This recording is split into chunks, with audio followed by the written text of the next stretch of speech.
रीना और अमित बहुत किफ़ायत से घर चलाते थे, पर आए दिन उनके हाथ तंग ही रहते थे। आज भी लीना घर के बढ़ते खर्चे से परेशान होकर बड़बड़ा रही थी और अमित को सुना सुना कर कह रही थी, मुझे शादी करके कौन सा सुख मिला, बस कुछ दिन तक खुशियाँ थीं, उसके बाद से तो पैसों का ही टंटा चलता रहता है। 4 दिनों की चांदनी, फिर अंधेरी रात। वह सोच रही थी, कभी अमित को भला बुरा कहती तो कभी अपने भाग्य को कोसती। कई बार उसके आंसू उसके गालों तक आकर सूख गए थे। हवा के झोंके ने जब उसके बालों के साथ छेड़खानी करनी शुरू कर दी, तब उसे एहसास हुआ कि वह काफ़ी देर से बालकनी में खड़ी है और उसकी चाय तो कब की ठंडी हो चुकी। बाहर ठंडी हवा चल रही थी, पर बारिश थम चुकी थी। उसके अंदर का तूफान भी अब थमने थमने सा लगा था। जब बारिश रुकी और हल्की सी हवा उसके गालों को छूकर गुजर गई, तब उसे एहसास हुआ कि अब बारिश थम गई है और अब उसका मन भी शांत हो चला है। ये लीना थी जो इन दिनों बढ़ते खर्चे और अपने पति अमित की वजह से परेशान थी। ये तीसरा दिन था जब दोनों पति पत्नी में बातचीत बंद थी। इन दिनों हमेशा ऐसा ही होता था। जब से अमित की नौकरी चली गई थी, वह लीना से बहुत कम बोलता था और दिन भर नौकरी की तलाश करता और रात में आकर थक कर सो जाता था। शुरू में तो लीना ने उसका साहस बढ़ाया, पर जब 2 महीने बाद भी अमित को कहीं नौकरी नहीं मिली तो लीना के तेवर भी बदलने लगे थे। परसों शाम को भी अमित जब थक हार कर घर आया, तब लीना ने थोड़ी देर तक उसे नज़रअंदाज किया। जब अमित ने उससे चाय मांगा, तब जाकर वह बेमन से चाय बनाकर लाई और कहने लगी, कुछ दिन तक तो चाय भी चलेगी, उसके बाद मैं नहीं जानती कि घर का खर्च कैसे चलेगा। फिर लीना ने एक ऐसा तंज कसा कि अमित तिलमिलाकर रह गया। कदाचित उसने अपनी पत्नी से यह उम्मीद नहीं की थी कि तंगी के दौर में वह उसकी मदद करने के बजाय उसकी कमियां गिनाने लगेगी। इधर अमित का हृदय छलनी हुआ जा रहा था, उधर लीना का बोलना लगातार जारी था। आज वह जैसे अपने मन का सारा जहर उगल देना चाहती थी। अगर मुझे पहले पता होता कि मेरे पापा एक ऐसे लड़के से मेरा विवाह करा देंगे जिसके पास कोई टेक्निकल डिग्री नहीं है, जो मात्र ग्रेजुएट है, तब मैं इस शादी के लिए कभी हाँ नहीं करती। अब अमित से नहीं रहा गया तो वह भी तल्ख होकर बोल पड़ा, यह सब तुम मुझे अब क्यों सुना रही हो? तुम्हें तो पता है कि मुझे नौकरी मेरे अनुभव के आधार पर मिली थी। मुझे मोटर पार्ट्स के बारे में बहुत ही गहरी जानकारी है, क्योंकि स्कूल के बाद और कॉलेज के बाद भी मैं मोटर पार्ट्स की दुकान में पार्ट टाइम नौकरी करता था और उसी से अपनी आगे की पढ़ाई भी करता था और कुछ पैसे मैं घर के खर्च में भी देता था। तभी हमारे आगे की स्थिति इतनी अच्छी हुई, जिसे घर को देखकर तुम्हारे पिता तुम्हारा रिश्ता लेकर आए थे। आज बस थोड़ी मेरी आर्थिक स्थिति डामाडोल हुई है। मैं बहुत दुखी हूँ कि कोरोना काल में मेरी नौकरी चली गई है। बस थोड़ा धैर्य रखो, जल्दी ही मुझे नौकरी मिल जाएगी, उसके बाद सब ठीक हो जाएगा। 2 महीनों से यही कहते आ रहे हो, पता नहीं तुम्हें नौकरी कब मिलेगी, कहकर चाय का कप पटक कर लीना अंदर के कमरे में चली गई और अमित खड़ा होकर सोचने लगा कि इस वक्त जब उसे जीवन साथी के सपोर्ट की सबसे ज़्यादा ज़रूरत है, तभी लीना उससे ऐसा व्यवहार कर रही है। इसका मतलब लीना उससे प्रेम नहीं करती, क्योंकि जो प्यार करते हैं वह मुसीबत के समय अकेला नहीं छोड़ते और ना अपमान करते हैं। इन दिनों लीना जिस तरह से बात बात पर उसका अपमान कर रही थी, इससे अमित समझ तो रहा था, लेकिन आज उसकी आंखें खुल गई थीं कि लीना ने सिर्फ अपने सुख के लिए उससे शादी किया था और शायद उसे अमित की नौकरी और सुंदर व्यक्तित्व से यह गलतफहमी हो गई थी कि अमित के पास बहुत सारी डिग्रियां हैं, जबकि अमित अपनी मेहनत और लगन के बल पर आगे बढ़ा था। और जब कंपनी कॉस्ट कटिंग की वजह से स्टाफ की छंटनी कर रही थी, तो अमित के पास सिर्फ अनुभव था, डिग्री नहीं। सो मजबूरन उसे नौकरी से हाथ धोना पड़ा था। पर ये सब बातें लीना समझती तब ना। जीवन साथी और विवाह का मतलब तो उसे पता ही नहीं है। जब 2 लोग विवाह करते हैं, सहचर बनते हैं, तो हमेशा एक दूसरे का साथ देना पड़ता है। लेकिन ये सब बातें अमित लीना को कैसे समझा सकता है? लीना तो उसे गलत मानती है और उसका अपमान करने से नहीं चूकती है। जबकि शादी के समय अमित ने और उसके परिवार वालों ने कोई बात नहीं छुपाई थी। सारी स्थिति लीना के पिता के सामने स्पष्ट थी।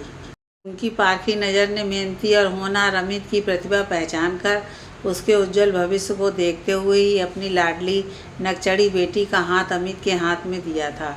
और अमित उसने तो बड़े ही प्यार से लीना को अपनाया था।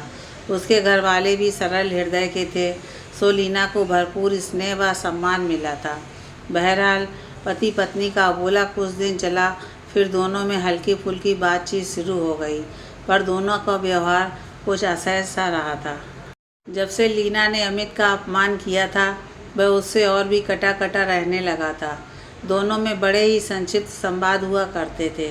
इधर लीना अपनी ही दुनिया में खोई रहती, पर अमित का कम बोलना उसे अब अखरने लगा था। धीरे धीरे उसे अपनी गलती का एहसास होने लगा था, क्योंकि गुस्से में या लड़ाई में कभी भी अमित उसका या उसके परिवार वालों का अपमान नहीं करता था। वह पूरी कोशिश करता कि ऐसा कुछ न बोले जिससे लीना को कोई दुख पहुँचे। लीना एक दिन अपनी सहेली सुभद्रा से मिली तो उसने उसे समझाया कि अगर अमित इन दिनों आर्थिक तंगी से गुजर रहा है तो तू कोई नौकरी कर ले। इससे तू अपनी शिक्षा का सदुपयोग भी कर पाएगी और घर के खर्चे में तेरा भी कुछ योगदान हो जाएगा। सुभद्रा की बात लीना को जच गई। उसे सिलाई का भी शौक़ था और तरह तरह के फैशन का आइडिया भी। कुछ गुण तो इंसान में जन्मजात होते हैं, बस उन्हें थोड़ा पॉलिश की ज़रूरत पड़ती है। सुभद्रा ने लीना की रुचि देखकर अपनी एक जान पहचान वाली महिला से बुटीक में काम दिलवा दिया। लीना सुबह अमित के ऑफिस जाने के बाद बुटीक को निकल जाती और शाम तक वापस आ जाती। उसे काम करते हुए 3 महीने हो गए। तब उसने इससे संबंधित 6 महीने का कोर्स करके अच्छी नौकरी की तलाश में लग गई। वह एक ही बार अमित को सरप्राइज़ देना चाहती थी। अब दोनों व्यस्त थे तो उनमें झगड़े भी ना के बराबर ही होते थे। अब लीना अमित का अपमान नहीं करती थी। अमित के लिए यही काफ़ी था, इससे घर की शांति बरकरार थी। इधर लीना अपने काम में व्यस्त थी तो उधर कुछ महीनों के सतत प्रयास के बाद अमित को एक बहुत बड़ी मोटर कंपनी में नौकरी मिल गई। अब वह नौकरी के साथ शाम का कुछ वक्त अपनी डिग्री बढ़ाने में भी लगा रहा और टेक्निकल डिग्री और प्राइवेट MBA की डिग्री के लिए भी कोशिश करने लगा। अब अमित जब देर से आता तब लीना अक्सर पूछती कि उसे इतनी देर कहाँ हो जाती है, तो वह ओवर टाइम का बहाना करता। क्योंकि एक बार उसकी नौकरी जा चुकी थी, इसलिए लीना भी कुछ नहीं कहती थी। क्योंकि अमित नौकरी के प्रति और भी सावधान हो गया था और इसके अलावा अब लीना को वह घर खर्च के अलावा भी एक्स्ट्रा पैसे देने लगा था। सो अब लीना खुश रहने लगी थी। अमित की मेहनत धीरे धीरे रंग ला रही थी। लगभग 2 साल के बाद अमित ने एक बड़ी मल्टीनेशनल कंपनी में नौकरी के लिए अप्लाई किया था और उसे वहाँ नौकरी मिल गई। उस दिन जब वह खुशी खुशी घर आ रहा था तो उसके मन में एक ही सवाल था कि आज लीना कितनी खुश होगी। मैं लीना को आज बहुत खुश देखना चाहता था। वह जब घर पहुंचा तो लीना ने घर को बहुत अच्छे से सजाया हुआ था। वह खुद भी सजी समझी बहुत अच्छे कपड़े में उसका स्वागत कर रही थी। अमित को एक पल के लिए लगा कि शायद लीना को पता है कि उसे आज बहुत अच्छी नौकरी मिली है। उसने लीना से पूछा, क्या बात है, आज तुम बहुत बहुत खुश होकर हमारा स्वागत कर रही हो। लीना ने कहा, एक खुशखबरी है, मुझे एक अच्छी नौकरी मिल गई है। अमित ने जब अपनी नौकरी की बात सुनाई तो दोनों की आंखों में खुशी के आंसू थे और काफ़ी देर तक दोनों एक दूसरे से लिपटे रहे और जीवन साथी के साथ को सहचर के प्रेम को महसूस करते रहे। दोनों ने पिछले 1.5 साल के अपने अपने संघर्ष की बात एक दूसरे को बताई और देर तक एक दूसरे का हाथ थामकर अपने रिश्ते की गहराई और प्यार को महसूस करते रहे।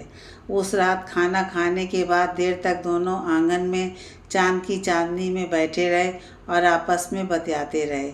अमित ने कहा, कभी भी किसी रिश्ते में किसी दिन अगर पति पत्नी में किसी एक के साथ मुश्किल आए तब उसे छोड़कर नहीं जाना चाहिए और ना ही उसका अपमान करना चाहिए, बल्कि इंतज़ार करना चाहिए। क्योंकि जब अच्छे दिन आते हैं और जब 2 इंसान मेहनत करके एक दूसरे को दिल से अपनाकर आगे बढ़ते हैं तो ऐसे जीवन साथी एक दूसरे के पूरक बन जाते हैं।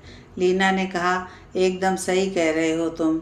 शुरू में मैंने तुम्हारा अपमान कर दिया था, फिर जब मैं नौकरी के लिए दर दर भटकने लगी तब मुझे बहुत मुश्किल से नौकरी मिली, तब मैं तुम्हारा दर्द समझ पाई। हो सके तो मुझे माफ़ कर देना। इस तरह दोनों पति पत्नी ने एक दूसरे से माफ़ी मांगी। वक्त के साथ एक दूसरे का साथ देते रहे और एक दूसरे के मन में जगह बनाते गए। अब उनका प्यार पहले से भी ज़्यादा मजबूत हो गया था।